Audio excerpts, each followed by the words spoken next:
he's under contract for 2 more years. So we're not going to put any deadlines on anything. Again, right now, productive conversations, and we'll see where it goes. Joe, are you entertaining offers? Are you listening to offers when teams call about him, or is that you're trying to figure out something to keep him here? Yeah, I'm always going to pick up the phone. So if team calls, maybe not to the effect that Coach said last week that everybody is tradable. But no, that is my job as a general manager. If teams call, you take into account it's case by case basis and what the compensation may be, and that's my job to take into consideration what that looks like, what the compensation looks like, who the player is, how that affects the roster, and then try to make the best decision off of that. All right, so he said that midday, and last night, Ian Rappaport of the NFL Network had a tweet at Rap Sheet. The Giants and star defensive lineman Dexter Lawrence, who have been talking about a new big money extension, have reached an impasse, sources say. The Giants have engaged with teams on a potential trade, and that will continue. It should come to a head before the draft. Courtney Cronin, you cover the NFL on a day-to-day basis. Translate that for us relative to actions from the Giants over the next week. What do you think happens? They trade him, and they try to recoup draft capital that they can utilize next Thursday and Friday, because they're going to want a high draft pick for him, whether that's a first-round pick, whether that's something that they're going to be able to add another impact weapon right away. Remains to be seen. He's an incredibly productive player. He's been one of the best defensive tackles and pass rushers, period, since he entered the league. Outside of last year, which was an anomaly, he is the best piece in that defense. So the fact that they can't seem to come to any sort of contract resolution means they're hoping to trade him by next week. And they're going to be looking, imagine pretty aggressively to get that done here in the coming days. Now, will they? Depending upon what the price is here, isn't it better to keep the best piece of your defense in your defense and just give him what he wants and what he's probably fair market value-wise earned?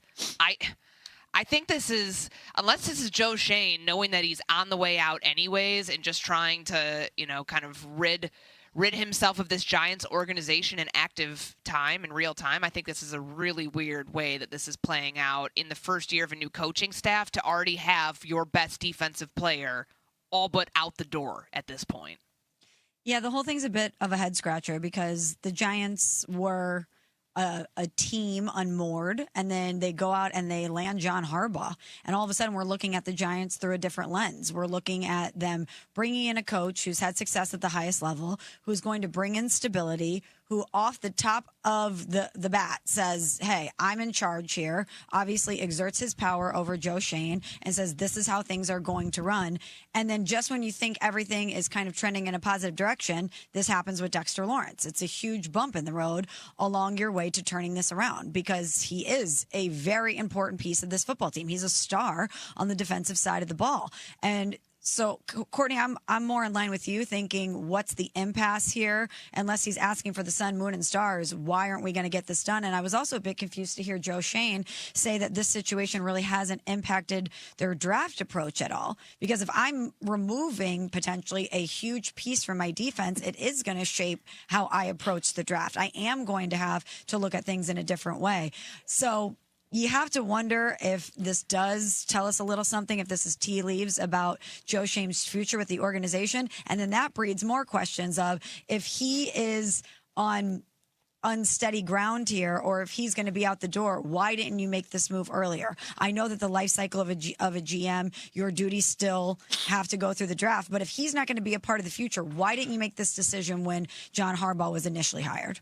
Well, I think there's another part of this here. What if this is an opportunity for John Harbaugh?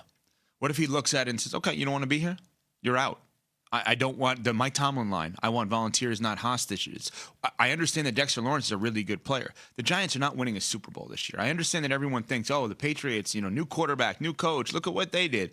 Okay, that may have been a one-off scenario. I don't think that's going to happen I don't think you can approach that for every single team. I understand Seattle is relatively new coach and doing what they did, new quarterback. I understand that. But you have the Patriots. You have Jaden Daniels coming in and taking a 4-win team to the Final Four. You have Caleb Williams in year one with Ben Johnson going going from a 5-win team to the playoffs, upsetting the Packers, hosting a playoff game, winning the division. We have more examples recently of teams that got the right coach in place and had some of those pieces already that were able to make a dramatic turnaround. Yeah, I get it. But I also think that two things can be true.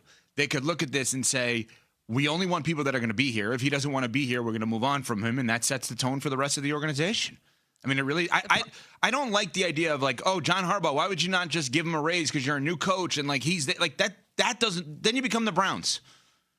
Like the guy doesn't want to be there, and like we should just pay him more because he doesn't want to be. Like I don't understand that, Courtney. Why am I giving Dexter Lawrence so much more if he doesn't want to be a part of this?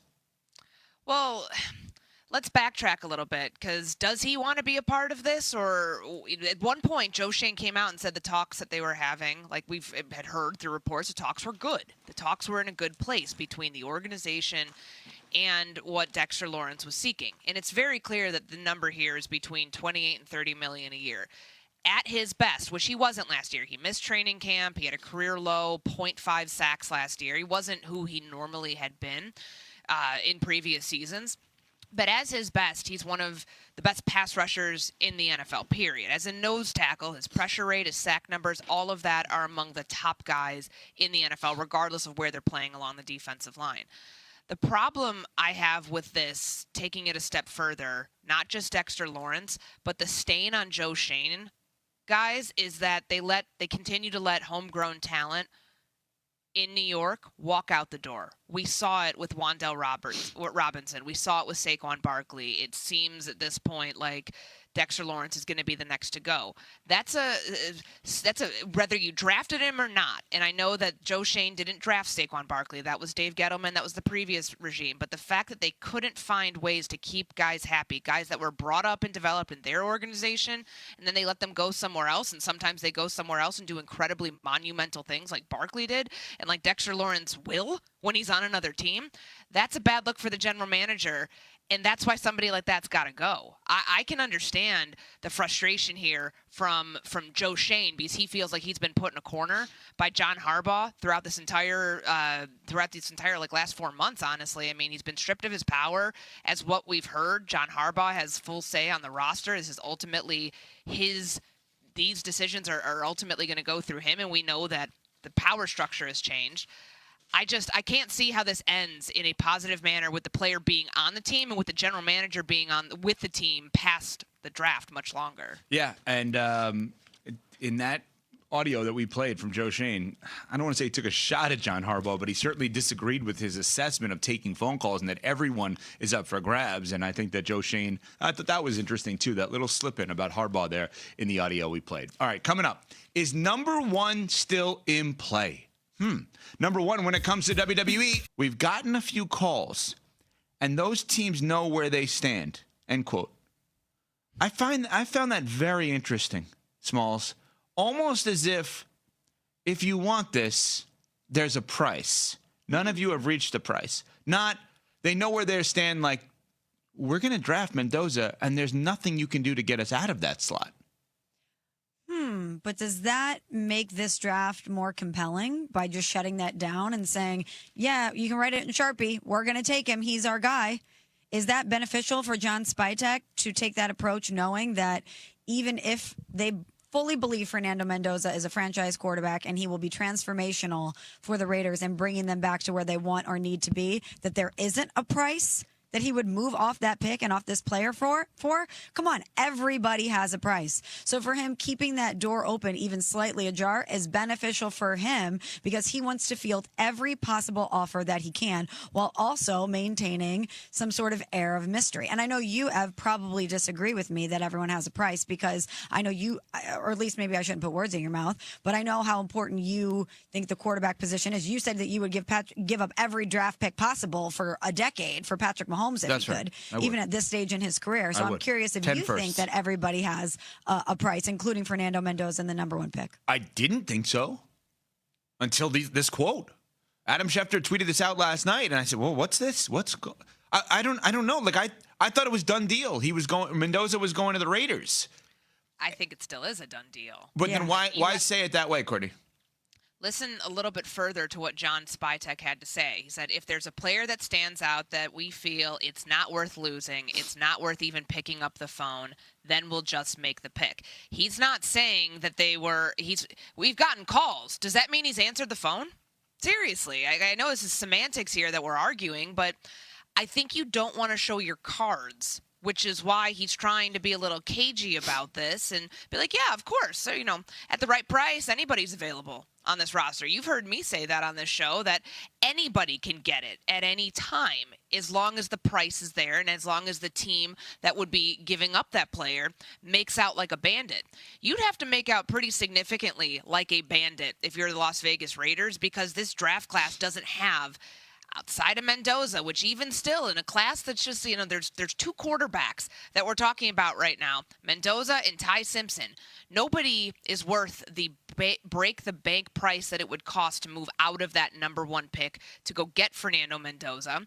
So I think that John Spytek's going to try to keep his options open, but really knowing what he's going to do at the end of the day is still take Fernando Mendoza, but you want to try to drive the price up. Well, you never, the way that the Bears approach this, if you remember in 2024, they didn't have anybody else in the building outside of Caleb Williams. They did not do any real interviews, top 30s, anything else outside of Caleb Williams going to his pro day at USC. Didn't really entertain the other quarterbacks. They made it very public at the time that they were not going to do anything other than draft Caleb Williams number 1 overall without saying it, because they know they were told that they had to wait 5 minutes during round 1 to not just turn the card in right then and there because the league wanted them to. So to make it that obvious, I don't think helps you in any regard, even though you're going to wind up with the player that you really love and that you have no regrets about taking it all. I think that there is this idea out there that you want to at least put off the pretense of, no, I don't know, maybe, yeah, we love this guy, we covet him a lot, but what are you going to come to the table with? I think this is just natural GMing. I don't read anything into this about that they are at all thinking that they're not taking Fernando Mendoza number 1 overall. Well, we may not read anything into what John Spytek, Raiders general manager, is saying. I am reading into something you are saying, Courtney. Okay. Which is, we are keeping the pick because no one is going to blow us away for an offer because the player is not worth blowing us away with an offer for.